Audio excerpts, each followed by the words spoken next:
नमस्कार दोस्तों। जैसे कि पिछली क्लास में हमने पढ़ा था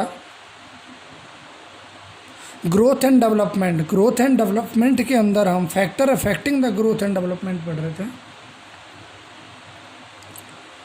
उसके अंदर चल रहा था एनवायरमेंटल फैक्टर। क्या चल रहा था?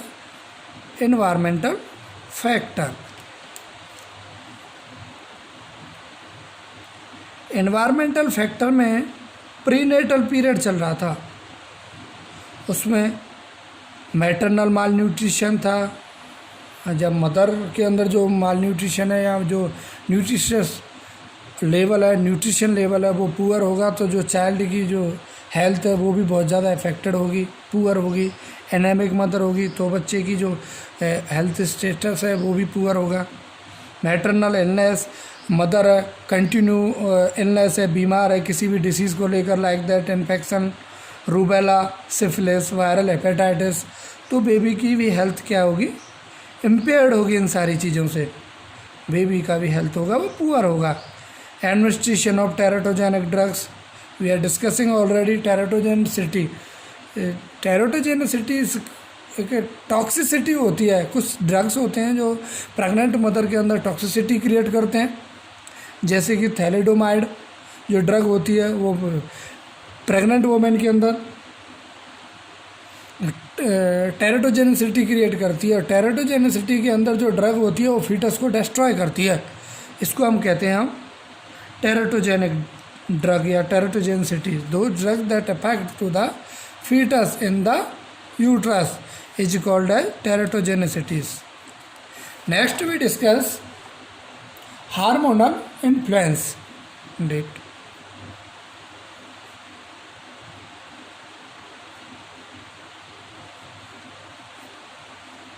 Hormonal influence.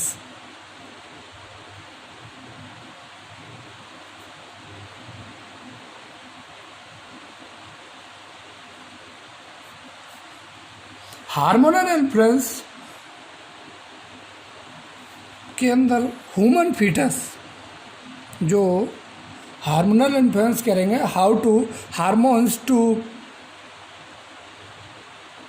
Create growth and development slow, how to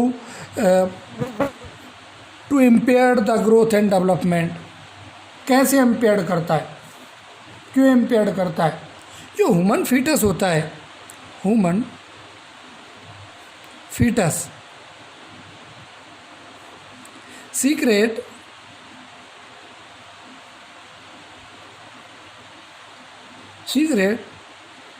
thyroxine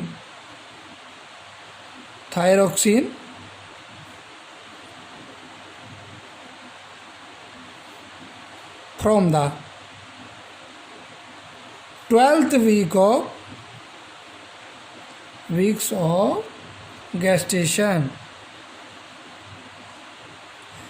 जो ह्यूमन फीटस होता है वह 12th वीक में थायरोक्सिन हार्मोन का सीक्रेशन करना स्टार्ट करता है। थायरोक्सिन हार्मोन सीक्रेट करता है। Those are responsible for the skeleton growth. जो थायरोक्सिन हार्मोन होता है वो फीटस के स्केलेटन ग्रोथ के लिए, मैचुरेशन के लिए रेस्पॉन्सिबल होता है। स्केलेटन ग्रोथ के लिए और मैचुरेशन के लिए करता है। अब इस ऑब्वियसली है जब डेफिशिएंसी होगी, deficiency of thyroxine hormones,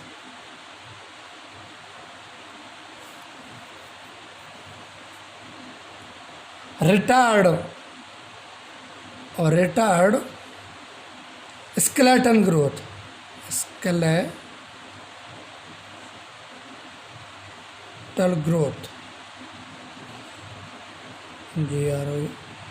growth and maturation.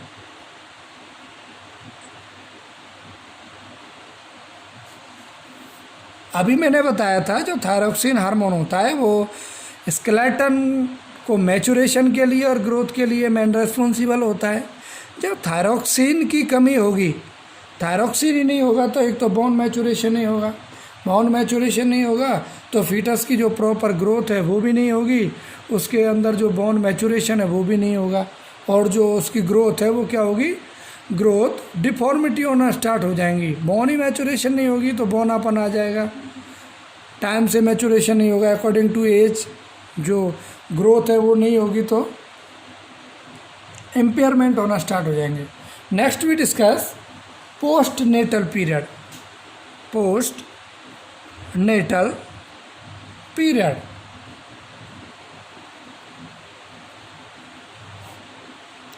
Post natal period के अंदर फर्स्ट बात करते हैं हम न्यूट्रिशन की। न्यूट्रिशन की, जब बेबी को पोस्ट नेटल, पहले हमने बात की थी प्री नेटल में, उसमें मैटरनल कॉज आता है, और पोस्ट नेटल में आफ्टर बर्थ के बाद जब बच्चे के अंदर ये तो न्यूट्रिशन होता है, प्रॉपर फीडिंग नहीं कराएंगे बच्चे को, प्रॉपर फीडिंग नहीं होगी, उसे न्यूट्रिशन नहीं मिलेगा तो बच्चे की ग्रोथ भी नहीं होगी, ग्रोथ रिटार्ड होगा। ये भी एक फैक्टर है, न्यूट्रिशन फैक्टर है, those affecting the growth and development. दूसरा है ट्रॉमा, ठीक है, trauma, trauma during the birth, during labour the babies go for trauma, babies को ट्रॉमा हो गया, हेड इंजरी हो गई, फ्रैक्चर हो गया, हेड फ्रैक्चर हो गया तो ग्रोथ में इम्पेयरमेंट होंगे। एक नॉर्मल जो बेबी ग्रोथ करेगा उसके कंपेयर में जो फ्रैक्चर्ड बेबी होगा, जो इंजर्ड बेबी होगा वो कम ग्रोथ करेगा। थर्ड बात करते हैं हम इन्फेक्शन। जब बेबी को न्यूनेटल इन्फेक्शन हो जाएगा तो ग्रोथ भी रिटार्ड होगा, ग्रोथ भी कम होगा, स्लो हो जाएगा, ग्रोथ भी इन्फेक्शन की वजह से। These are also less climate, किसी भी बेबी के, किसी भी न्यूबॉर्न के फुली ग्रोथ के लिए उसके क्लाइमेट, उसके एनवायरनमेंट का होना ज़रूरी है, उसके फेवरेबल एनवायरनमेंट का होना ज़रूरी है, उसके फेवरेबल कंडीशन होना ज़रूरी है, तभी बेबी ग्रोथ कर पाएगा, तभी उसका जो डेवलपमेंट है वो प्रॉपर होगा, तभी उसका ग्रोथ है, जो ग्रोथ चार्ट है वो प्रॉपर मेंटेन रहेगा। अदरवाइज जब क्लाइमेट उसके फेवरेबल नहीं होगा तो जो बेबी है उसका जो ग्रोथ एंड डेवलपमेंट है दोनों इम्पेयर हो जाएंगे। Next we discuss emotional factor. Emotional factor,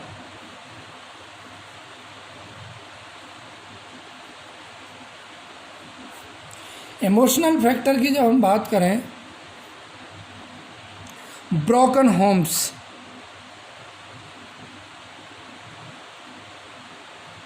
mother parents हैं, किसी भी आपदा की वजह से पेरेंट्स का घर टूट गया, उनके पास रहने के लिए व्यवस्था नहीं है, तो बच्चों को कैसे वो सर्वाइव कराएंगे, कैसे बच्चों को न्यूट्रिशन देंगे, कैसे बच्चों को अच्छा एनवायरनमेंट देंगे। तो एनवायरनमेंट अच्छा बच्चे को नहीं मिलेगा ब्रोकन होम्स की वजह से, घर टूट जाने की वजह से, तो बेबी की जो हेल्थ है उस पर भी बहुत ज़्यादा इम्पेयरमेंट आएंगे, बेबी की हेल्थ भी बहुत ज़्यादा इफेक्टेड होगी। सेकंड बात करते हैं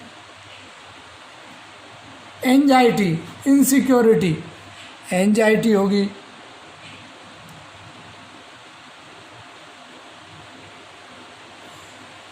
ग्रोथ के लिए भी फ्री माइंड, हैप्पी माइंड होना ज़रूरी है।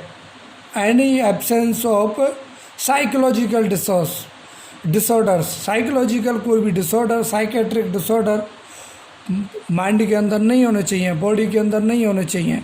अदरवाइज साइकेट्रिक डिसऑर्डर होंगे तो जो बेबी का जो ग्रोथ है वो भी इम्पेयर्ड होगा। एंजाइटी होगा, इनसिक्योरिटी फेस करेगा, बच्चा डरा हुआ लगेगा, इनसिक्योरिटी करेगा, lack of emotional support, parents का जब इमोशनल सपोर्ट नहीं होगा तो बेबी का भी ग्रोथ इम्पेयर्ड होगा। इमोशनल सपोर्ट भी is necessary for the good environment for the babies, baby के अच्छे एनवायरनमेंट के लिए पेरेंट्स का इमोशनली सपोर्ट बहुत ज़रूरी है। लव फ्रॉम फैमिली, फैमिली के द्वारा बच्चे को प्यार मिलता है, तब भी बच्चे का lack of emotional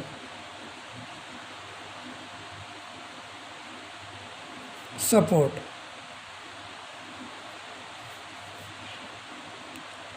and love from family,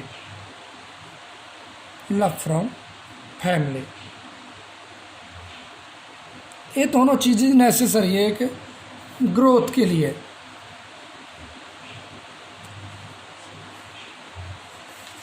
next we discuss